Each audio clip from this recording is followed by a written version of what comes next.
To the next committee meeting, which is our Invest GP committee. On this committee is myself, Councillors O'Connor, Councillor Blackmore, and Mayor Clayton. So we'll dive right in here. We'll call to order. We have no delegations. We'll go into our reports, and I'm excited to introduce Jeff Harrop, our new Chief Investment Officer, to give us an update, please. Thank you, Chair Platt. From an economic development standpoint, from the past 2 weeks, we've had 9 new businesses, 4 home-based and 5 commercial, receive welcome packages from grants and incentives. There's been 1 economic recovery grant and 1 training grant approved through the economic recovery grant program. Rural Renewal program, we're going to have Kim Pinnock come up and give a little bit more detail on that in a moment.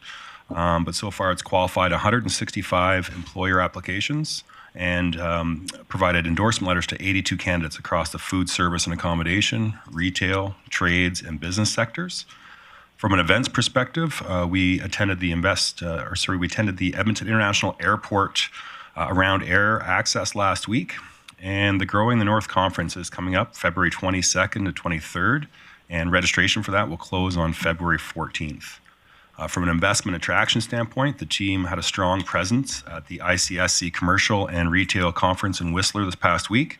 The economic development officers met with real estate developers, brokers, and retailers to discuss opportunities in Grande Prairie. There was very strong attendance, and Grande Prairie does remain a very strong and sought-after market. From an events and entertainment standpoint, the Storm Minor Hockey Night is this Saturday. There's going to be 40 minor hockey teams signed up to attend. There will be pre-game festivities at the Bows, and the Storm will be taking on our rivals from the Fort McMurray Oil Barons. Inspection services, they're currently conducting a review for Phase 3 of the CCC and also supporting the various initiatives of permitting processes around the city. And finally, from a planning and development perspective, the planning staff's busy getting me up to speed, as well as concurrently working on all of the active files around the city to move these projects along. Thank you. Thanks for that, Mr. Harrop. Any questions? Seeing none, your first go here, you're getting off pretty light. I will say the ICSC conference was, I think, a success. I know myself and Mayor Clayton there as well with the team, and it was great to hear the good vibe around Alberta and GP again at the conference. So from that, we'll move on to our next item, 3.2, our Rural Renewal Stream Immigration Program Update, and I'll ask Ms. Pinnock to come up and present, please.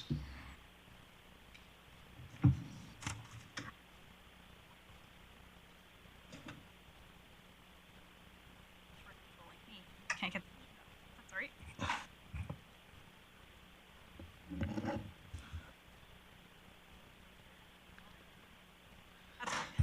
Just lean in. Good morning.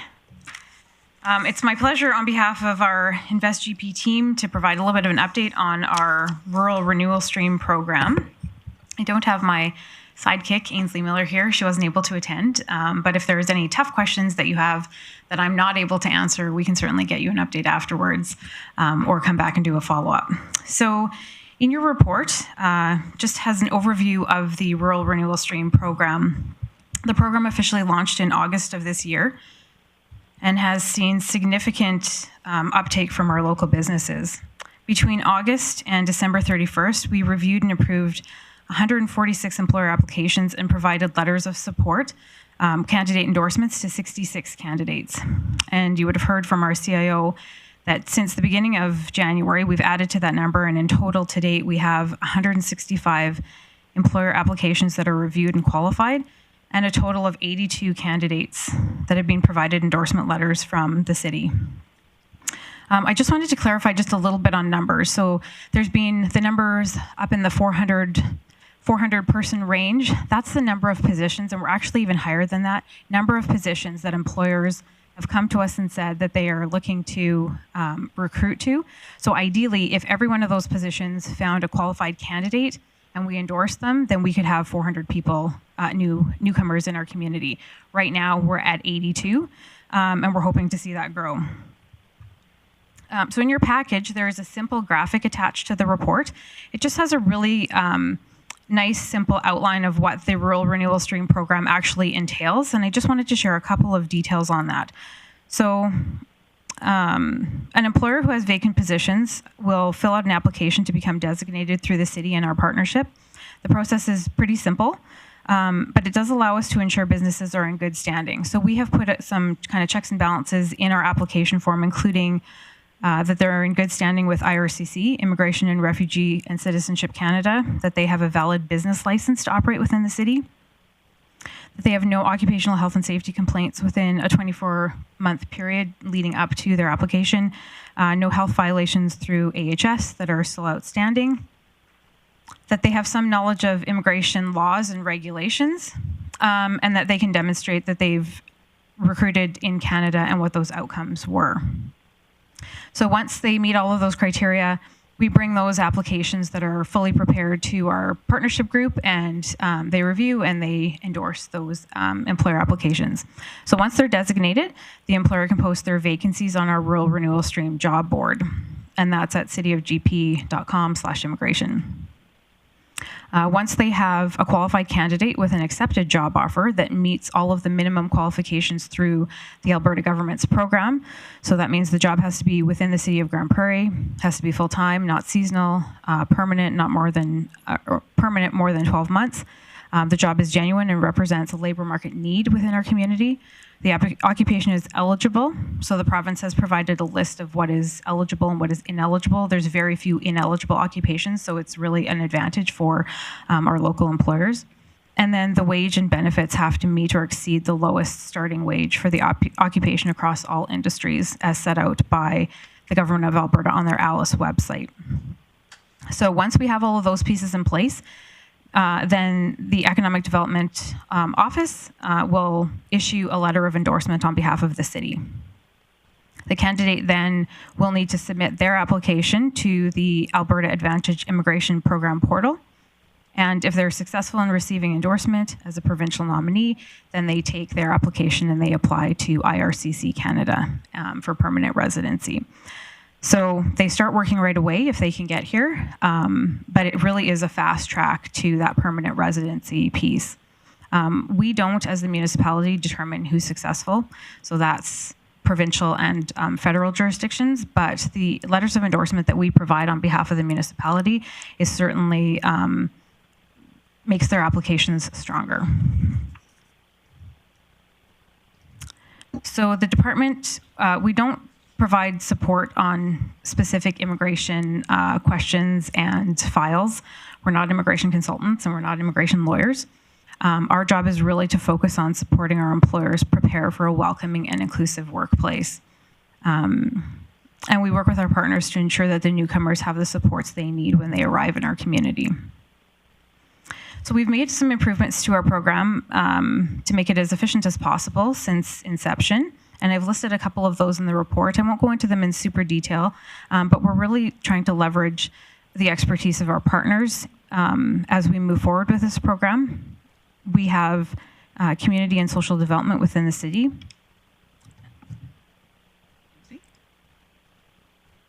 We have the Center for Newcomers, we have the Chamber of Commerce, and we have the Center for Lifelong Learning as a part of our kind of core partnership group. And I've noted in the report also a couple of items that the partnership has identified that we will be digging into over the next 6 to 12 months. Things like the wages, what can we do to fully support newcomers that come, make sure that there are programs that are available and really get them integrated and settled in our community.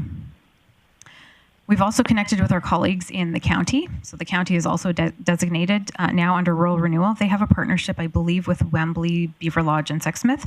So right now we're sharing information between our two economic development departments, sharing best practices and things like that. You know, as the programs evolve, there may be opportunities for us to work more collaboratively with them on that program. We've also been approached by many, many municipalities to learn more about our program, how we set it up, how it's running. Probably about 10 to 12, if not more, municipalities have reached out, and our economic development officer has taken the time to run them through our program. We've shared all of our resources that we have publicly available online for them to take a look at as they're setting up their programs. And just yesterday, actually, somebody said Grande Prairie is a trailblazing municipality in terms of this program, and they would love to learn a bit more about how we're running things. And that was from somebody in Southern Alberta, so it's exciting to see that we're kind of leading on this program. We're also providing some presentations within the community to help employers understand a little bit more about the program. We haven't done a ton of, actually we've done no marketing really outside of putting it in our newsletter and word of mouth, but every week we're getting 10 to 15 new applications rolling in. By the time they're ready for the partnership, we have 20 or 30 that we're looking to endorse at every committee meeting that's happening every 2 weeks. So it is exciting, but it's moving very quickly. So they are going to be, we have given some presentations to the GP LIP. We're going to be going to the Rotary Clubs to share some information. The Center for Newcomers has hosted a couple of sessions for local employers. And over the coming months, we're going to be identifying other groups or organizations where we can come and share information on the program. So in short, we're really excited to see how successful the program is. It's another tool in our toolbox to support employers get the workforce that they need. And we will be working closely with other community agencies who support newcomers as they enter this next phase of their immigration journey, and hope to see that they will settle successfully in the community and make Grande Prairie their home. Thank you. Okay, thanks for that, Ms. Pinnock. I can say daily you hear people in the community talk about how we need labor in Grande Prairie. So this is a great thing for our city to have. I recognize Councillor Blackmore and then Councillor Burke. Thank you, Councillor Palat. My question is with 165 employers and about 82 candidates and 400 jobs, there's a discrepancy of numbers there. I'm wondering if we're doing anything to more actively attract immigrants to our region, any overseas outreach or anything that can help fill those 400 positions. So we are looking at some marketing opportunities, and that's going to be linked a little bit to some of our regional work around workforce. That's an area that the partnership is looking now more strategically at how do we grow this and how do we support employers to recruit to those positions. So now that the program is up and running, now that we have some defined processes, there's some other things that we would have really liked to have done. We just haven't had a chance yet. So that's where we're moving kind of in this next phase, is to look at some of the recruitment pieces. That's good to hear. I want to encourage you to keep being on that leading edge and to be global in your outlook. For sure. Thank you. Thanks, Councillor Blackmore. We'll go to Councillor Burke, please. Thank you, Chair Palat. Thank you, Ms. Pinnock. I love the diagram, and for those that are watching online, Kim has one on the desk. It's an easy flow chart that I love, and it breaks down quite easily. I've heard nothing but great things in the community around this. Even yesterday, I had somebody asking me about it, so I'm going to keep one of these always handy. I'm assuming it's on the Grande Prairie webpage along with InvestGP? Through the chair, yes, it is. So my question is around those 400 positions. Can you describe what type of jobs people are looking for? And is there a job board online as well so that people overseas can see what type of jobs that they might be applying for? Absolutely. So there is a job board. It's at immigration, cityofgp.com/immigration. All the information on the program is there. This infographic is on there as well for reference. The job board right now has all of the, so I'll take a step back. The employers are applying for a certain number of positions. So business X might come forward and say, I need, 3 servers.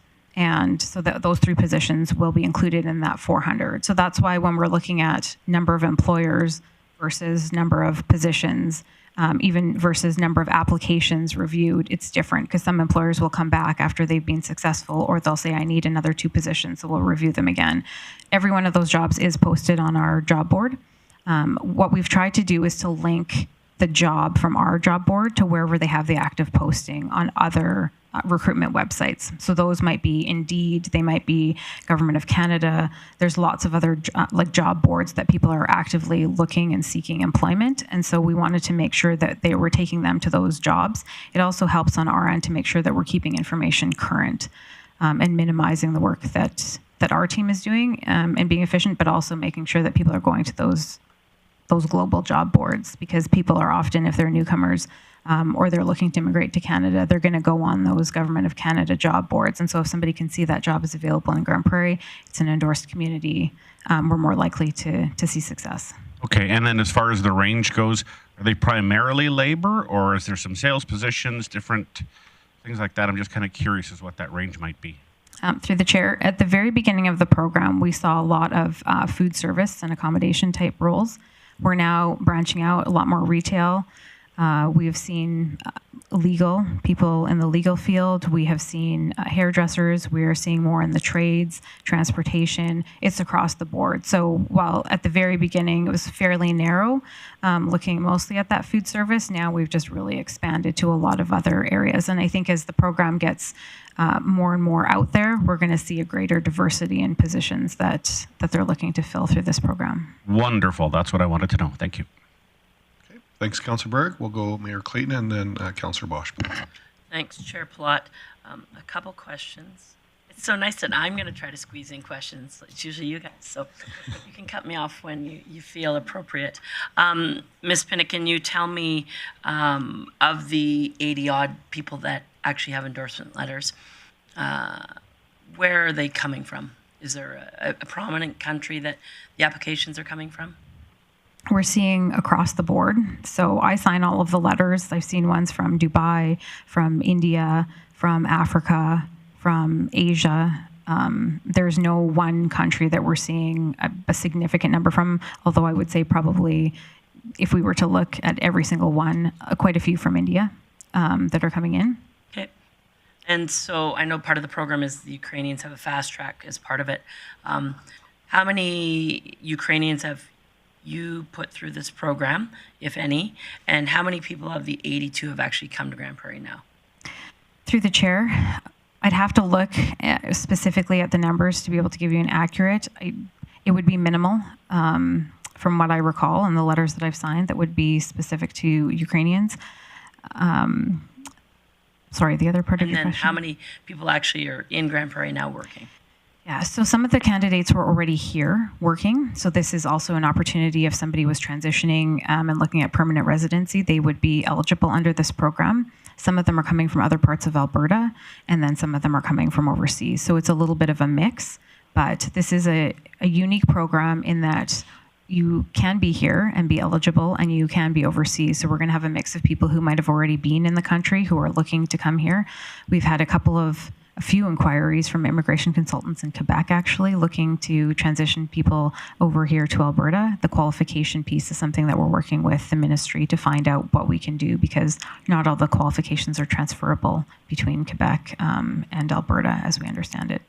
Of the 80-odd candidates, how many do you consider to be in Grande Prairie?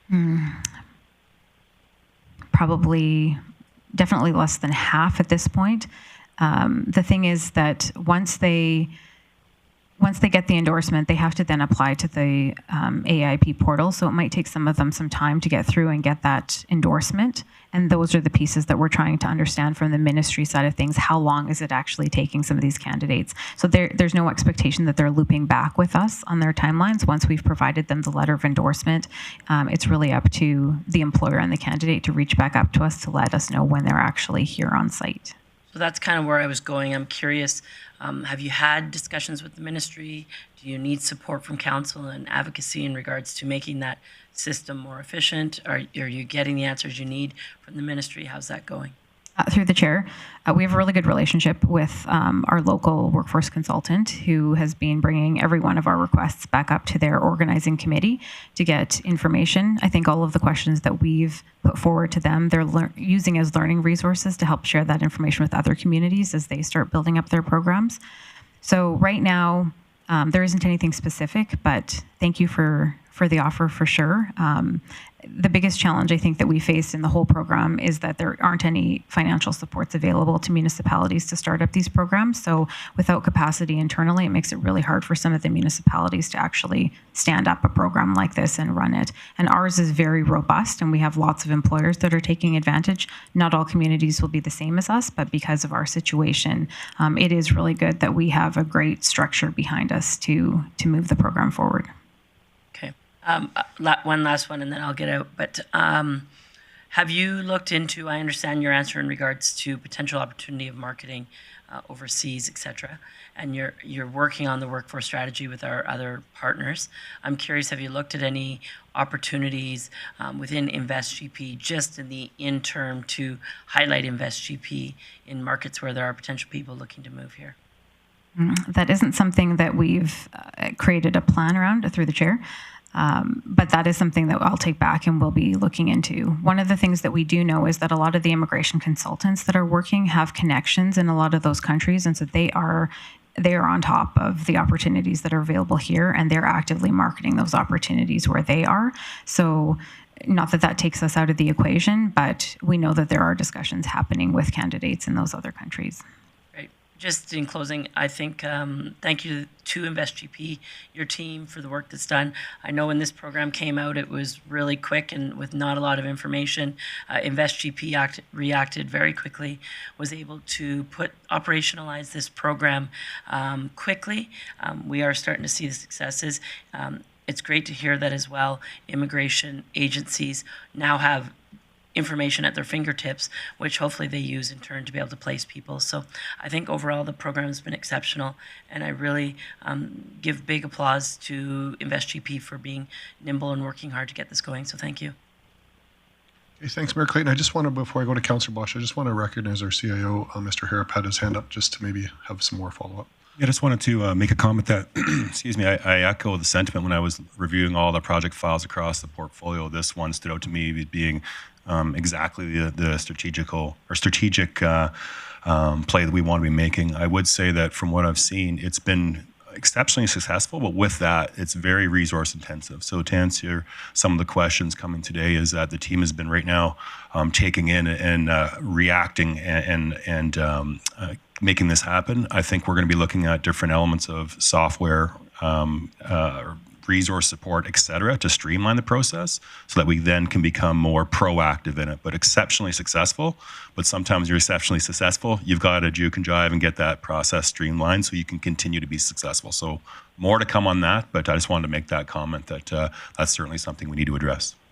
Councillor Palat, if I just may, do you need direction from committee to advance this discussion to potentially bring forward opportunities, or you're doing that already? You're good. Through the chair, yes, we're currently investigating that. So I would suggest coming back and providing a recommendation. Right now, we're just working through that. So the team's put together an exceptional flow chart to make it very simple. But as you can imagine, there are many layers underneath that. So we need to do a little bit of a deep dive to understand where those opportunity areas are. We'll come back with a recommendation. Great, thank you. Thanks, Mr. Hip. I'll go to Councillor Bosch, please. Thank you, Chair Palat. My question kind of follows your answer to Mayor Clayton's 82 people and how many are here? 83. So if roughly about half are here now, they clearly have somewhere to live, being the majority of them were already here.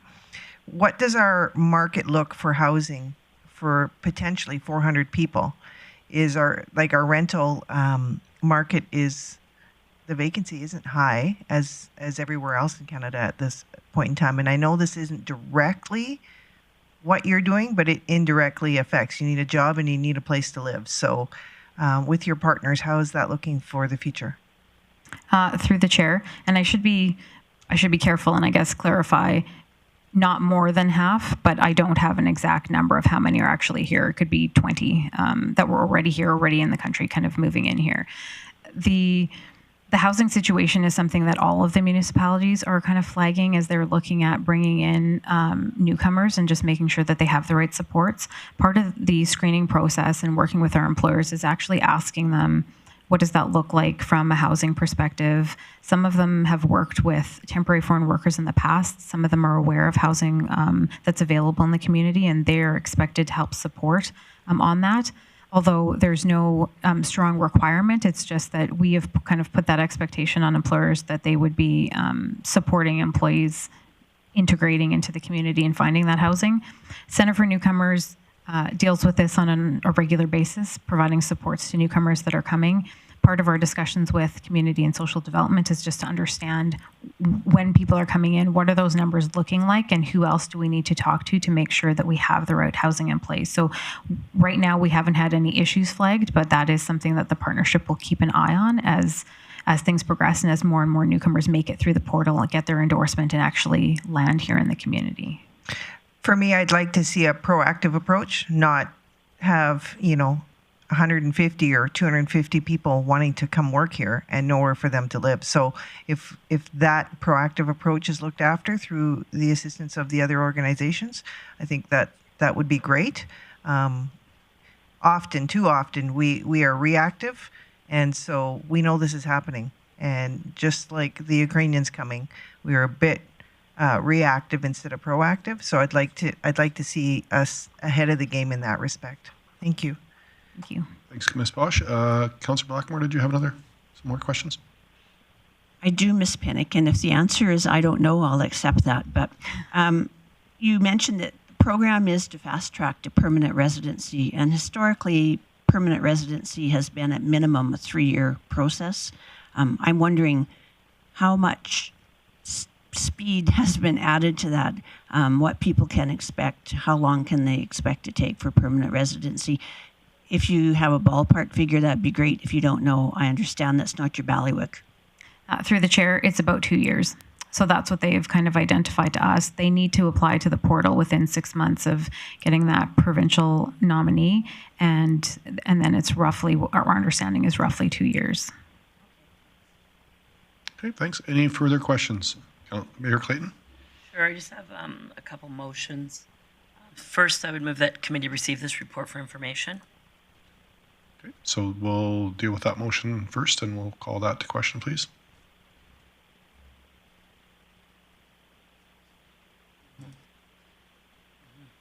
And that carries. And so you had further business, Mayor Clayton? Sure, thanks, Chair Plott. I would move that committee request a report come back to this committee, including opportunities for advancing this portfolio.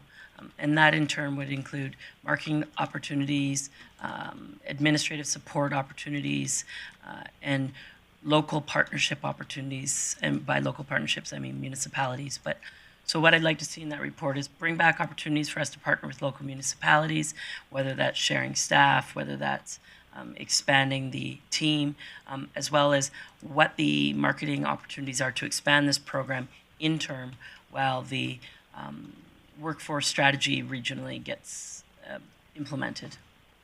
Okay. I know that was a lot, so thank you. We'll just give our legislative services a little bit of time to make up this motion. I just wanted to ask if there was a way, or if administration through that, just to address Councillor Bosch's concern as well, if a housing strategy will be part of that or not, or if you're willing to make another friendly amendment, because I do have concerns that we might want to have a bunch of bodies, but if there's nowhere for them to live, they just might not show up in GP. So I guess Councillor Plott, housing strategy as a phrase concerns me. So what would your expectation be on that? I guess if we're looking at a holistic, how we're going to just want to know the vacancy rate in that report? Well, or what options are and what agencies we can work with to help place people as well. I mean, if we can just streamline the process of an applicant coming to Grande Prairie and how we can help them get into housing, maybe it's as simple as that. But I do think that might be another area we have to do. Some of these employers aren't going to be in a housing market, aren't going to understand that it's their role indirectly to make sure that people have a place to live when they come here. So I'm just not sure. I'll just ask administration maybe if there's a way that they feel like they can include that in report, or if that's just something they can do, because I am concerned about that piece. Yeah, and so I take as a friendly amendment to include housing opportunities, but don't let that information delay the other information, because that could be a more substantial question. Yeah, fair enough. I appreciate that. Councillor Thiessen? Yeah, thank you very much, Chair Palat. I think it's a good one.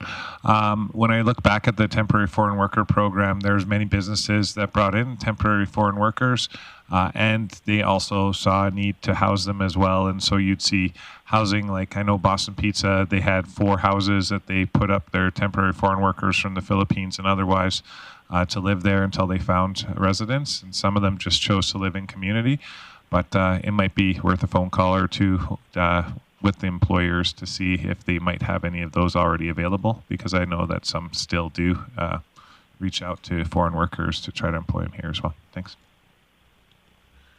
Any other discussion, Councillor Blackmore? When I look at the motion as it's come up on our screen, I'm wondering if it's missing the part about further investment. Yep.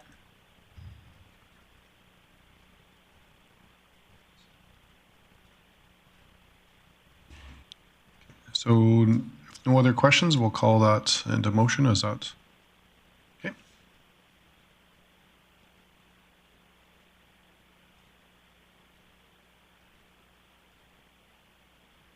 And that carries. Was there any other business arising from this agenda item? Seeing none, thanks for the presentation and answering a lot of questions. I think that was great for council to have that opportunity, so thank you very much for that.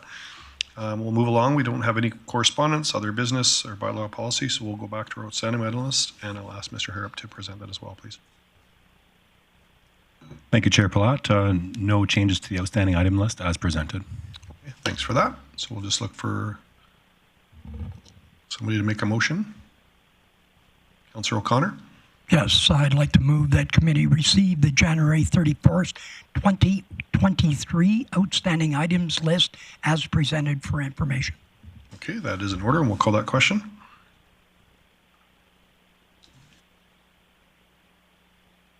And that carries. And with that, we will close the Invest GP, and we'll just take a couple minutes for our next committee. Thank you.